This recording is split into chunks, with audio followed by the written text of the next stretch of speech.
Do this, the Cult of Hockey podcast by the faithful and for the faithful. David Staples of the Edmonton Journal, and I'm here today with Bruce McCurdy. Hey, Bruce.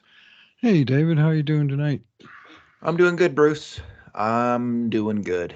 The Edmonton Oilers Not good. and the Edmonton Oilers fan that's still part of me, struggling to. I feel like having an exorcism, honestly, and get rid of that part of me. To watching today's game, this is getting to be extremely painful being an Oilers fan right now. Just 2 wins in 10 games, including this loss today to the Nashville Predators, one of the all-time great teams in the NHL history. 5-2 over the Oilers in a must-win game for the Oilers. They just can't let these opportunities get away, and yet they did.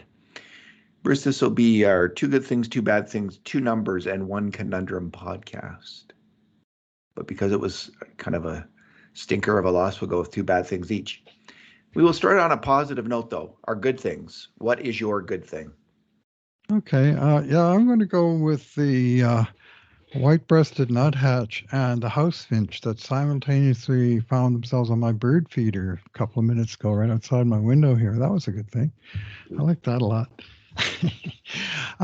Otherwise, I will go with the Oilers' second power play unit, which actually connected for a goal. First time since the 2021-22 campaign. Last year, the Oilers' first unit scored 89 power play goals, and all 89 of them were scored by players on the first unit. Incredible. Like, they had the most power play goals of anybody, and it was all one unit. Anyway, the second unit got a chance because the Oilers' first line had a long shift in which they drew the penalty, and the second unit rightly got put out there to start the power play and to give the first guys a chance for a breather. And the power play started, and I just blurted out to my wife. I said, the second unit are going to score. I can feel it.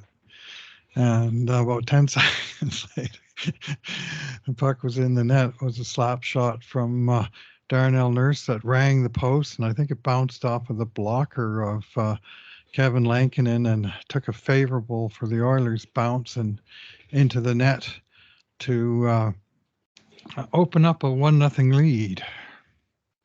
And that was, a little boost that, they played well up to that point, and they probably deserved that lead. So nice fake pass by Ekholm and a nice screen by Sam Gagner. Sam Gagner's had 2 good games in a row, one terrific game, and then tonight was, I thought, a good game. It's a funny night, Bruce. Funny night in that I think a lot of the players had pretty good games. A lot of the forwards, a number of the defensemen had good games. Like, Bouchard, I thought, had a good game. Ceci wasn't particularly bad. Kane was his usual rambunctious self. Hyman made some really good plays. And the Oilers had 14 grade A shots to 10 for Nashville. Subset of 6 5-alarm shots for the Oilers and 5 for Nashville.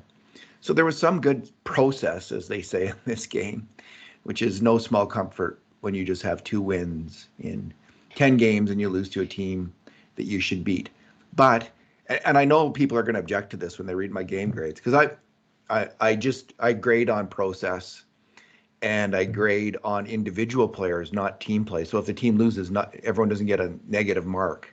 Right. So I have lots of 7s, 6s in this game. Yeah. But there's a few really low marks as well, and I think they were quite deserving. You saw it better than I did, David. I mean, whatever our grade A chances are, how many breakaways did Edmonton get? How many open net tap-ins did they get? Whereas Nashville, they just stuffed 2 home from the edge of the blue paint that weren't well defended, and another one on a breakaway. And and those are the players who got the chances.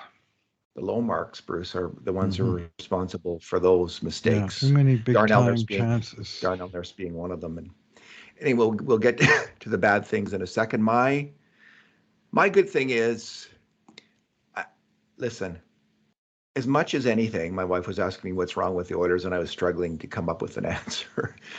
And as much as anything, this and I wrote a post on this week. This shows how dependent the Oilers are on Connor McDavid.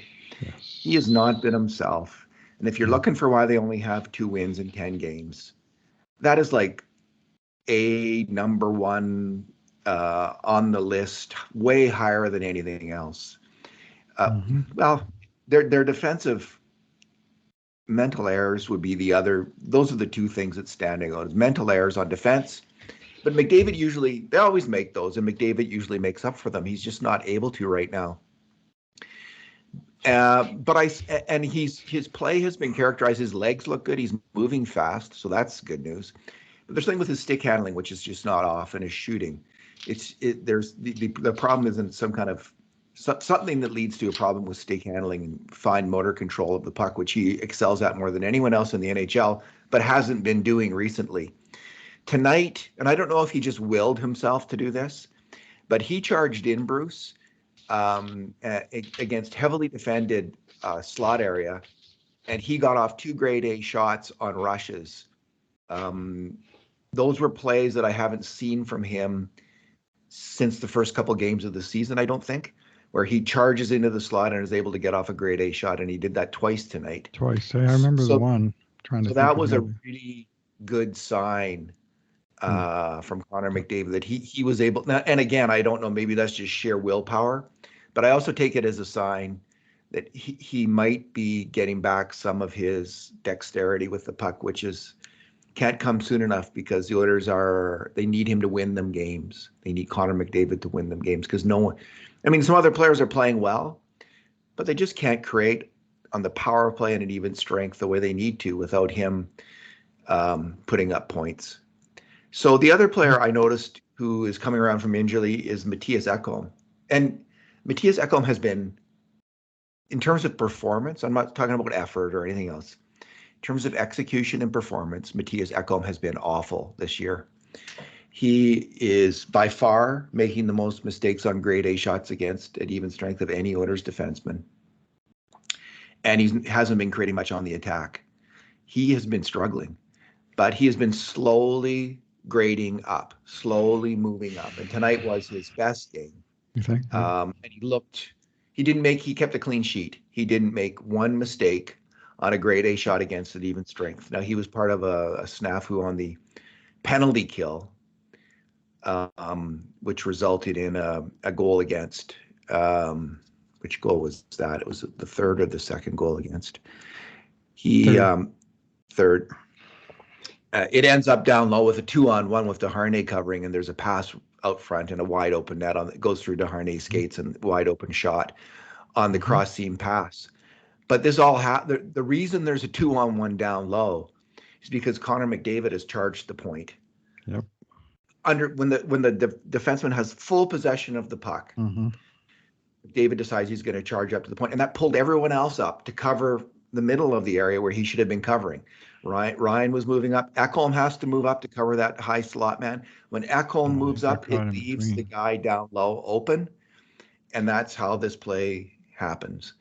And anyway, that was Ekholm's one mistake, if you call it a mistake. He was kind of he was in a out. tough spot. And McDavid had that guy. He was right on his shoulder, and then the puck went to the open guy on the point, and he decided to go out there, and then the guy on the point had a couple of options, and Ekholm tried to cover both of them, but he couldn't cover either one of them in the end.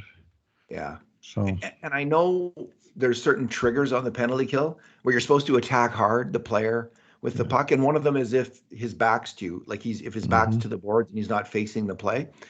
When he first got the puck, the defenseman, he did momentarily have his back to the play, and I think that was McDavid's read, but he quickly recovered. And by the time McDavid started to charge at him, he was fully recovered. And that's when the Oiler has to back off, and everyone's got to back off. But by then it was too late.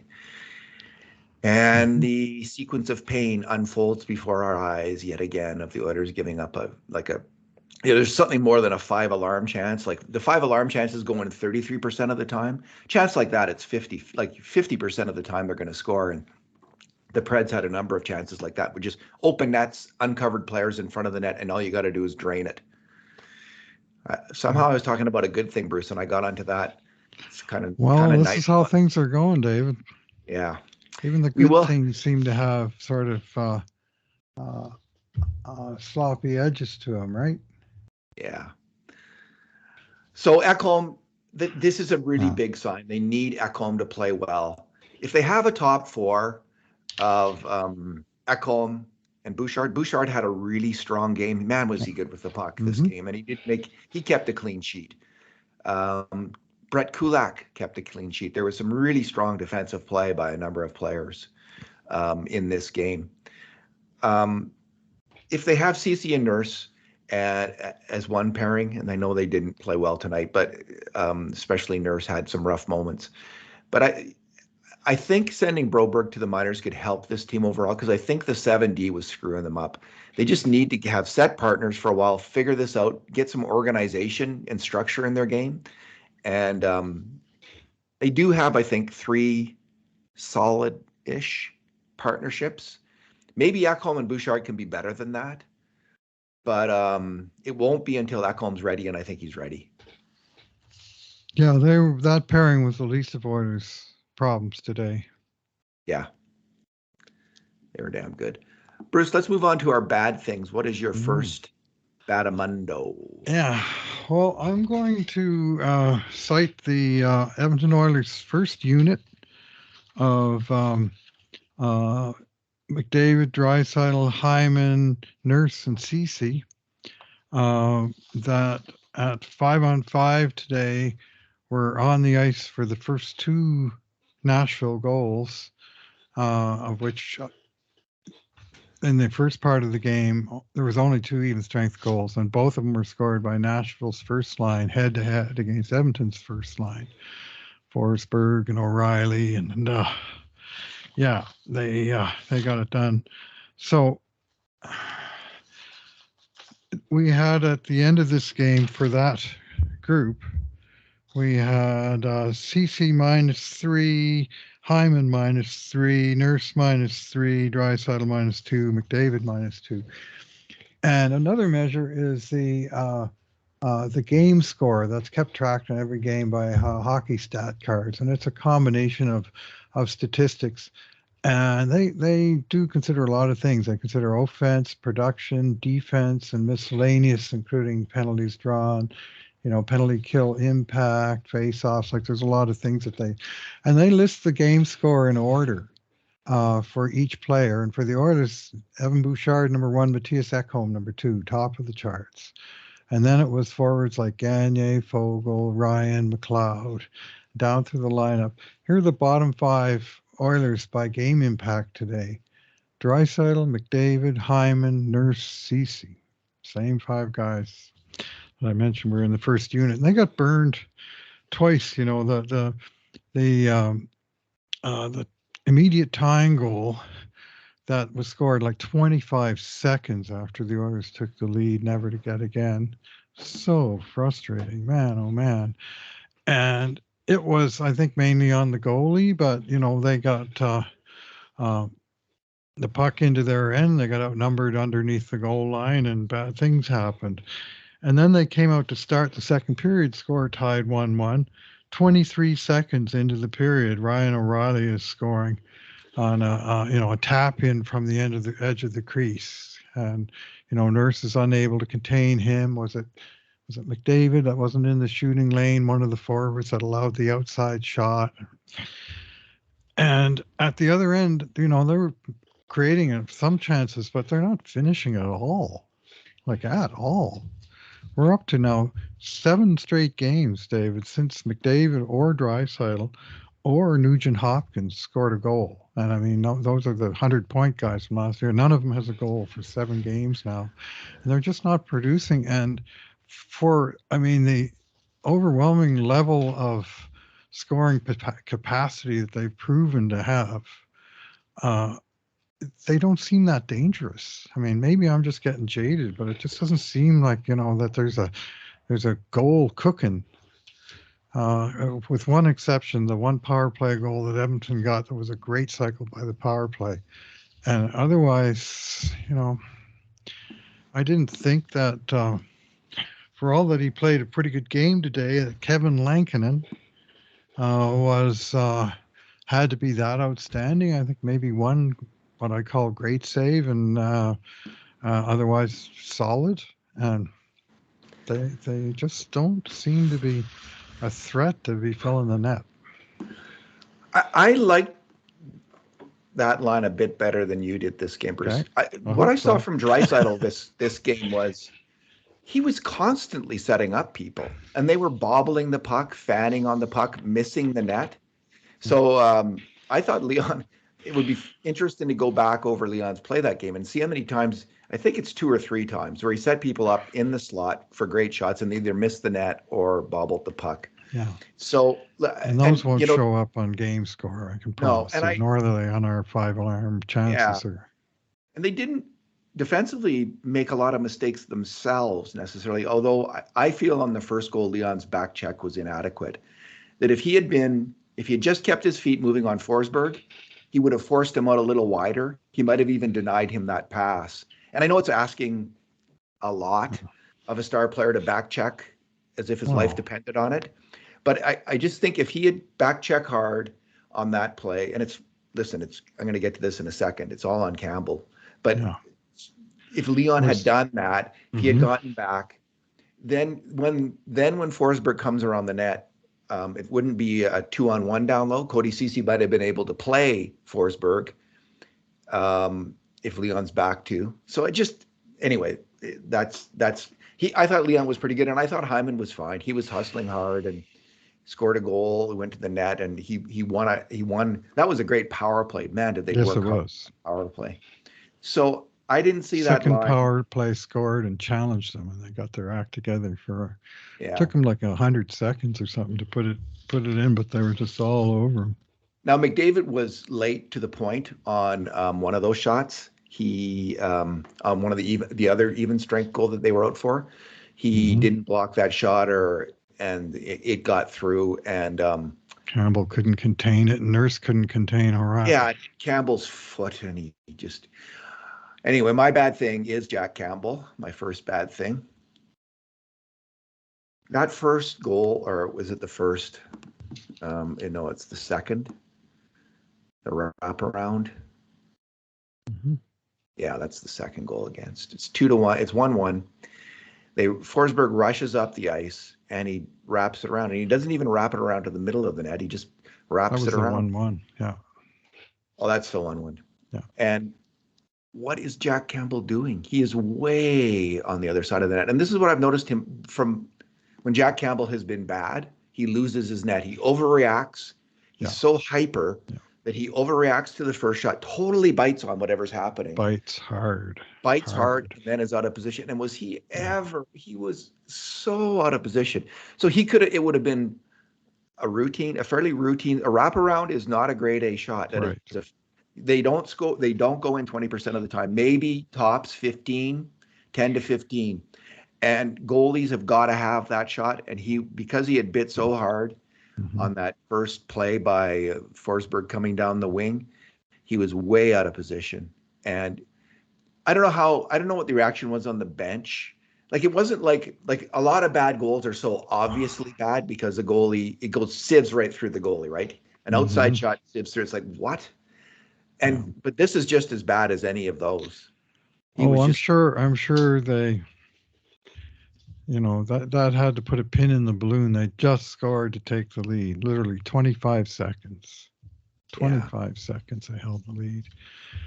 And Forsberg, he got the puck down so low and so wide. He was practically on the goal line, and he kind of faked it. He was going to shoot short side, and Campbell dropped to his knees to reacting to a shot that didn't come, and he was on the goal line, and Campbell, as I recall, he was actually beyond the post towards the shooter. Like, he had to come all the way across the net. He didn't come close to coming across, and it would have been better if he'd actually skated behind the net, because then Forsberg's wraparound wouldn't have hit Campbell and bounced in, because that wasn't actually a shot. It was, he just shoveled it into the crease and hit Campbell's pad and straight in.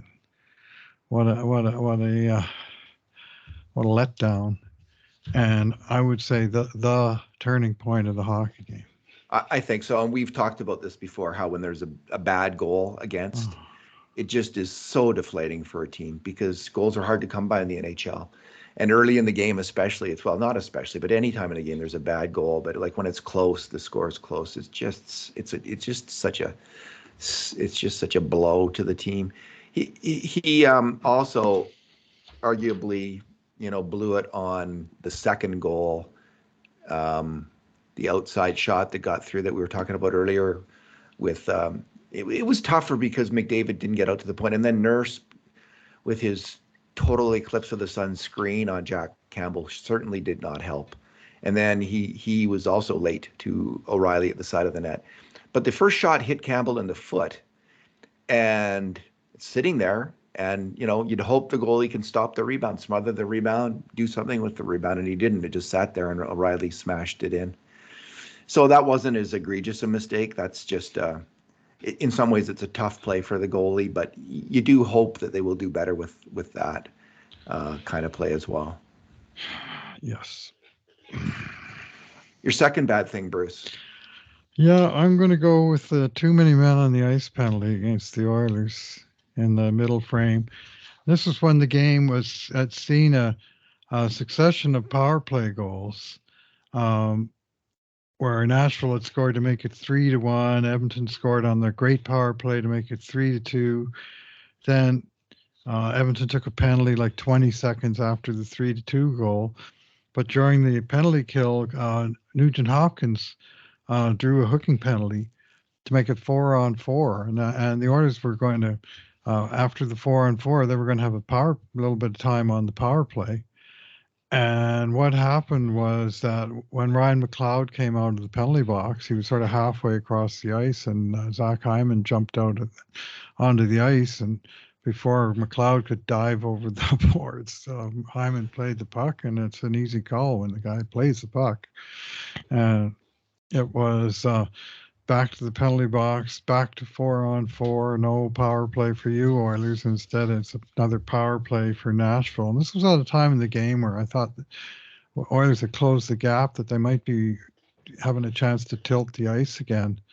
But that didn't happen. And it was just another careless, sloppy line change by the Oilers. And this fan is sick of those. Come on, guys, get it together on line changes. Indeed. My second bad thing, Bruce, is the backbreaker. Right after that, yeah. The backbreaker of a goal against the fourth goal. It's 3-2. The Oilers have scored on the power play. They've had a couple grade A shots after that, including one by Nuge from the slot. Yes, that was a great save by Lankinen. Yeah, and so to me, they're still in this game. I think they probably, if they can just get the next one, they'll win this game. And all of a sudden, Raphael Lebois is in the corner, and he tries to set up, I think, McLeod in the slot, and his pass gets knocked down by the Predators player.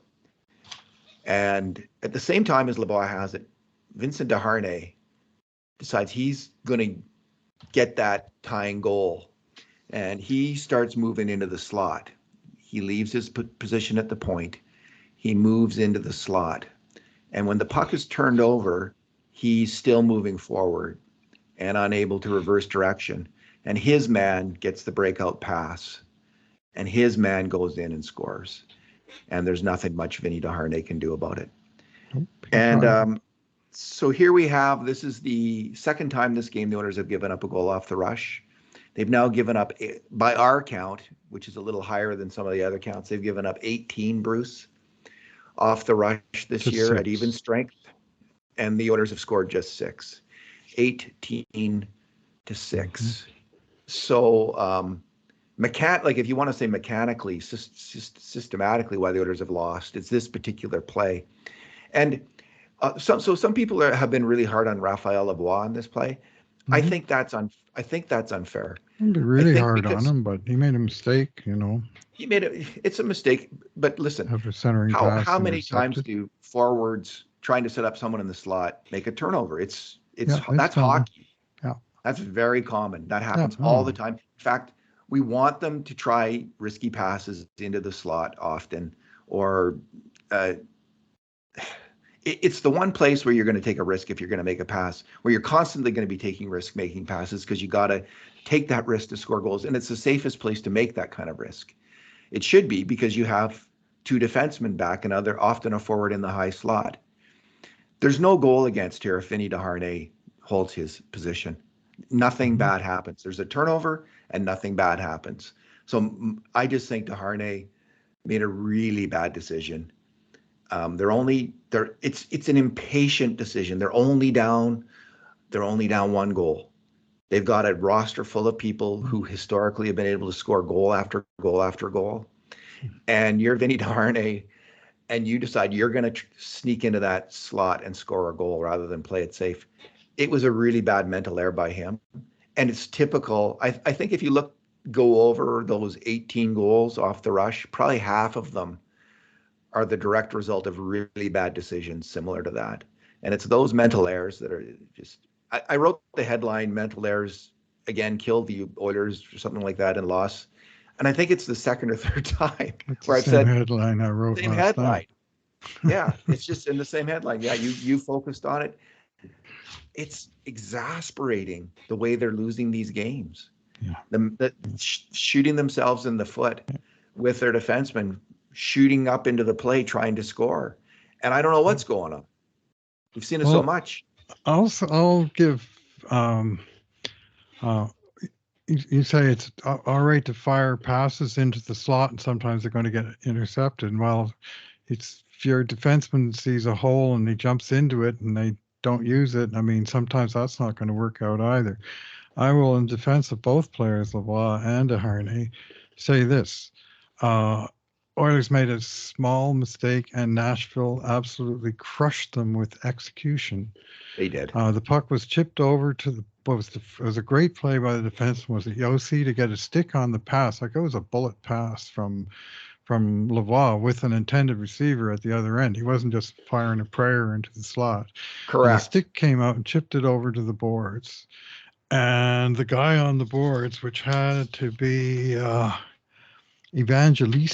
Evangelista, fired he moved up the boards a little bit, and then he fired a perfect stretch pass to a breaking Tommy Novak behind Desharnais, who's doing his best, but he just can't overtake the guy. He did what he tried to, but he could hamper the shot a little bit, but he went in and buried the shot, and of course Campbell did not come up with the save.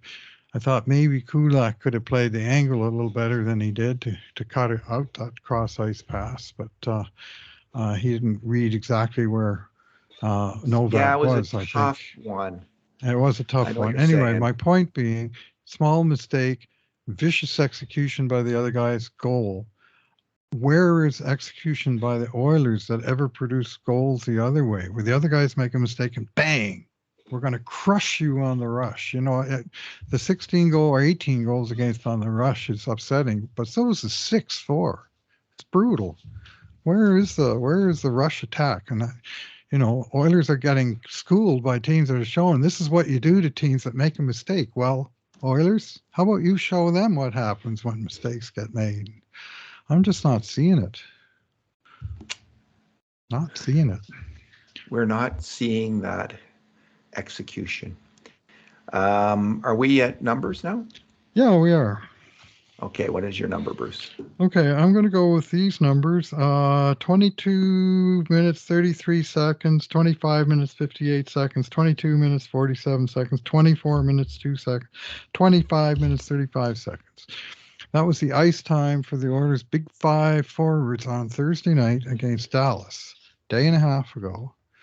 They ran those guys into the ice with these tremendously long games. Like 25 minutes is a huge amount for a forward. Plus, their arms were tired from shooting the puck so much. And because they so over-relied on those guys to lead the comeback on Thursday, here they are on Saturday afternoon. They're cut back, sure, to about 20 minutes each, but they just didn't seem to me to have a lot of juice. And I think this is, they the imbalance, not just of the roster, but of the way the roster is being used, over reliance of these guys. And as the games start to run together, as they're going to, that's going to become more and more of a thing. And they have to find some way, some strategy where they're not skating these guys into the ice like that, because I just thought they were down a court this afternoon. Even Kane, who's been really good for a bunch of games, he only had two shots and 3 hits, which is down from 6 and 6 respectively, I think it was. Anyway, and just all the way up and down, their energy budget is low because the guys at the top are being over relied on, and they're not producing. And what can you do to switch it up besides not leave Sam Gagner on the bench for the last 2 minutes last game? Anyway, Sam Gagner has been good, eh? Yeah, he has been good. And McDavid says he's 100%, but always. I'm not sure I believe it. He said right after the game, that's me 100%. Yeah. And I'm just not sure I believe it, because I'm not seeing the extra gear. I'm not seeing the other extra gear. And here's my bonus number 0, which is the number of times Connor McDavid has been one of the game stars so far this season in 8 games. Whoa, yeah. That is a good number. Yeah. So, I mean, that just doesn't happen over that stretch of time that he's not even third star in a game. I'm sure he's not. Certain he's not completely. Yeah, healthy. I am too. There's just no doubt. They did use him on the face-off dot today, which is great. Yeah, but he went 4 for 100 or something. Oh, I got still reading the wrong game. 4 wins, 15 losses, 21%. And Nuge was 5 wins, 13 losses, 28%. And the Oilers were 21 wins, 41 losses, 34%. Not good. Okay. So Bruce, I had mentioned earlier, my wife was asking again, like what's wrong? And I was struggling. So what I did was I ran some numbers for the first 10 games. Mm-hmm. So overall, Bruce, the Oilers have had 142 grade A shots and given up 131. So they've actually had a 1 grade A shot per game edge in the first 10 games. And I think I've seen, I don't follow the other analytics that closely, but I think I've seen people suggest that the Oilers they're out shooting and out zone timing and stuff like that, the opposition. So we have them with a slight edge, but it's significant enough. That's they're not getting run out of these games, generally speaking, at least you can say. But on the 5-alarm shots, the most dangerous shots, the opposition is ahead in the first 10 games, 69-63. And in the McDavid, at least since the Holland era, let's say, of the McDavid Oilers, they have not been outdone when it comes to the most dangerous chances in many stretches of play. The Oilers almost always get the more deadly chances, even against Vegas. If you added it all up, I think they had more 5-alarm chances than did Vegas. So this is a significant difference for the Oilers. They depend on getting the most of the most dangerous chances in order to win games, and they're not getting them. They haven't got them in the first 10 games. And so if you're looking for evidence of what's going wrong, well, they're unable to defend the greatest chances against, and they're not creating as many as they're used to doing because of I think mainly because of injuries, mainly because of injury to one player, Connor McDavid. So and Ekholm, yeah, 2 really key players. Arguably their best defenseman, probably their best defenseman since Ekholm was after he came to the team last year, I think, and their best forward, their best attacker, and the best attacker in the world. So that is holding them back until those 2 players get healthy. It's going to be more of a rough ride, I think it's safe to say. But again, I thought I saw signs that they might be getting healthier. You ready for the conundrum, Bruce? Yeah. Yeah, sure. How much of this is on Jay Woodcroft? I have to say a fair bit. Ooh, okay. All I'll right. go back. I'll go back to the number I just cited. The numbers I just cited of ice time from last game, and the imbalance. I mean, I do understand the reliance on top players, and even the over reliance in a close game. But there are other games to consider, and there's other guys in your lineup that need some reps and some trust. And what I saw, I remember 2 years ago when Woodcroft came in and Derek Ryan was quite outspoken and saying, it's good that, we know we have a role now, and he's explaining what our role is. And even if we're short of forward, uh, there is a plan for how he's going to use the fourth line, or everybody gets a special team, and uh, I'm seeing less of that now than more. And I mean, part of it is on management for who they brought in, but at the same time, I mean, who they mostly brought in was guys that were here already, right? The other night when they got to the end of the game, with when Connor Brown was out, they had one guy on the ice who wasn't on the team last year, and that was Sam Gagner, who's been here 3 other times. And there really was not any sort of turnover within the team. So that, to me, that's on management. But what coaching is doing with it, and some of the messages that are being sent. I'll mention again the Gagne on the bench the other night when he was the most inspired player the Oilers had, and he was sitting on the bench for the last 2 minutes with the goalie out. And what kind of message is that sending? That I wrote about this. That if the top guys know they're getting the ice, even if they're having a bad game, they're going to get those high leverage minutes, and the bottom guys, no matter how good of a game they have, they know they're not getting those minutes. And you wonder, how does that really blend and mesh a hockey team? And that's a hard question, and I don't know. I don't know who's got the answer. I'm not sure it's Jay Woodcroft at this moment. And I like Woody fine. I'm absolutely shocked and appalled at how things gone so sideways so fast. But when it comes to having to change things up and you can't fire 20 players, well, you know what often happens, right? So I do think that he may be walking on a bit of a tightrope right now. No doubt about it. No doubt about it. And if this continues for another 5, 6, 7 games, it's going to happen. It's my prediction. How much is he to blame? Heading into the season, I wanted them to have a new defensive system. I thought their defense was a total fiasco in the playoffs, and it was against Vegas. It was a mess, and it was mediocre through last year. And I wanted them to. One of the things I'd like to see was a checking line. Like a lot of teams have that kind of checking line still in the NHL. Mm-hmm. So you have a player like Derek Ryan, who you mentioned, and you actually have a role for him.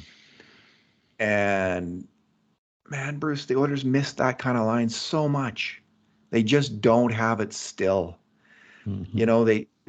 I think, and the weird thing is I think they even have the players in Ryan, Janmark, and McLeod and Fogle to have a checking line, but it's not in Woodcroft's repertoire. It seems to put together that kind of line and go with them, to give them heavy minutes against top competition, to have Derek Ryan out there in that role, to have Matthias Janmark in that role. There's a lot of people who don't like probably either of those players on the team at this point. And you in some ways you'll wonder why they're on the team, because they're so poorly used. So I think Woodcroft was right to try to bring in another defensive system. That, in fact, other teams are using zone defense constantly to thwart the Oilers. It was mentioned on the broadcast tonight. I can't remember by who, but they're packing it in. They're patient. They're waiting for the Oilers to give up the puck and then rush up the ice and score against them, counterattack against the Oilers, the impatient Oilers. Mm-hmm. It wasn't the zone issue wasn't killing them. They were beat off the rush. Anyway, I don't know. Like, they've decided to go back to their man-to-man system. Fine, maybe they can master that. I have doubts about it, but their systems, their forechecking system their lack of patience on the attack. And, we saw that kind of zone defense in the neutral zone, the trap that they were playing. And I don't think I've seen that trap in the regular season. Maybe they're trapping and I'm not noticing it, but I haven't seen them try to slow down a game and try to win games off the counterattack themselves, or try to win games in anything but old style kind of orders, score. Well, So I think that minus about 3 of those scores, it's hard to do that. yeah, I think that their neutral zone system has been a complete and utter failure. Yeah. I don't know. Did they back off? Did they not implement it? I'll have to think hard about that. Maybe look at what's going on. I haven't noticed it. They seem to be pressing. They seem to be a pressure team, pressing up the ice with their defensemen and getting caught repeatedly again and again and again. And they don't have a checking line. They don't trust their role players with significant minutes against the top competition on the other team. They could have done that tonight against Forsberg's line. They could have had a line of Derek Ryan, Ryan McLeod, and Warren Foegele out there checking, and that's their job. That's what you're going to shut down that line. That is your role. Woodcroft's never done that. He did it in the playoffs with McLeod, Ryan, and Foegele, and that was their best line against Vegas, I think. I don't think that's an overstatement. Not in terms of scoring, but in terms of shot advantage. And it was certainly their best defensive line. So he did go to that, but he is completely backed off. Like Derek Ryan seems like a lost man out there. Like he must be wondering, well, what's my role on this team? What do I do? Because he doesn't seem to have one. And he was your best defensive forward in the playoffs. He really was strong. I think it would help McLeod. Take the pressure of him trying to score. Just defend, man. Be your defensive stalwart center. And so that's my other criticism. Overall, though, Bruce Woodcroft has been a good coach in the past. Yes. He's still a good coach now. I don't like that lack of a checking line. I don't like their defensive structure in the neutral zone. And I don't know what they can do about, the bonehead mental errors that are leading to rushes against. Maybe if you backed off in the neutral zone a little less aggressive and just we're going to focus on defense, and bottling up the other team and try to score off the counterattack like they were doing in the preseason. So maybe that's on Woodcroft, moving away from that into a more aggressive system in the neutral zone. I don't know. Can't say for sure. So I think it's mainly the injury to McDavid is 1A. And then the other thing that's close then is the mental errors on the attack, but that might come from an over-aggressive system too, instead of backing off a bit there. So that's something to think about. Yeah, well, they've given up 41 goals in 10 games. And I'll invite you to read me the long list of players, all of whom we're seeing returning from last year, who have shown signs of clear progress so far this season. Well, you stumped me, Bruce. Bouchard has been playing. He's had a few rough games. He's had some progress within the season. Yeah, within the season, he's getting kind of back to his old level. Mm-hmm. A couple of big games. Go on down the list. Cody Cece's played better year to year, but that's mainly because he's healthy this year. Warren Foegele has continued with his strong play, maybe even taken it up a notch. So I can name a couple, I guess, and that's it. And of the young guys, well, Holloway's spinning his wheels. McLeod Holloway spinning is his wheels. Totally spinning. Like Broberg's that's why you need the to check minors. Holloway either needs the minors or he needs to be on the fourth line in limited minutes because he's not getting anything done. And that's why, Ryan should be playing those minutes right now. And I guess people would say, oh, you just want to limit the kid and go with the veteran. Yeah, I actually do. I think Ryan is a significantly better player right now than Dylan Holloway in terms of being an effective NHL player. I would go with him every game until Dylan Holloway cranks it up on the fourth line and shows he belongs in the NHL. So a fourth line with Lavoie and Holloway and someone, a veteran guy to help them out. I don't know who that's going to be. But in limited minutes, that works for me. But I think they need that checking line. And That's what I hope I'd they like go to to see those next. guys playing meaningful minutes, but be better. You know, like where's the forward progress? And anyway, So that's, you're holding that against Woody too, and I think that's fair. I think that's fair comment. I think you've made a good point there. so now the coaches, they can look at last game. We talked about a goal where Philip Broberg made a physical mistake, and Dylan Holloway made a mental mistake. And also Ryan McLeod was a lesser mental mistake on the same bad line change. And then today we're talking about a play where Lavoie made an over-aggressive pass, and then Desharnais made an over-aggressive pinch. And again, we're talking about young or at least inexperienced NHL players. And, you know, the coaches look at that and go, well, we better get somebody we can trust out there, you know, and if they sort of offset it once in a while with a goal the other way, you know, like we've got so many guys that haven't even been on the ice for a goal in 10 games, that none of, you know, Ryan McLeod or Dylan Holloway or Connor Brown, or there's 5 of them. Janmark's been on the ice for 1 goal. Ryan was on for an empty net goal, you know, and that's it. The bottom 6 is just a complete black hole in terms of offensive anyway. And they're decent at keeping the puck out of their own net, but decent only works if you're also decent at putting it in the other net. Why wouldn't you go back to Ryan and McLeod as a combo like they had against Vegas? I mean, that was a super effective McLeod, line. it just kind of runs together, doesn't it? Exactly. There you go, man. Oh, It's like anyway. it's like the simulation is winking at us and telling us this is what they should be to have together. And there's Janmark is a good defensive winger, Fogel's a good defensive winger and a good attacker as well. There's lots of, and it's like that never comes up. And instead, all we hear is about lack of depth scoring from the bottom line guys, when it's actually the top guys who are now mired in this horrible slump, as you have pointed out. So, anyway, 2-7. whatever. Bruce? 2-7-1. Did not see that coming. It's going to be an interesting month of November because if this doesn't turn around, but it could. So let's leave it at that. It could. Yeah. Let's let her start turning around on this road trip. Maybe getting the hell out of Dodge for a while is exactly what the doctor ordered here. Yeah, and Ekholm and McDavid, I hope I'm right about their health improving. I'm sure I'm right with Ekholm because he just looks so much better. He looks normal, and maybe with McDavid as well.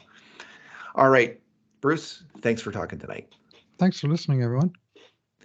And in the meantime, and in between times, this has been another edition of the Cult of Hockey podcast.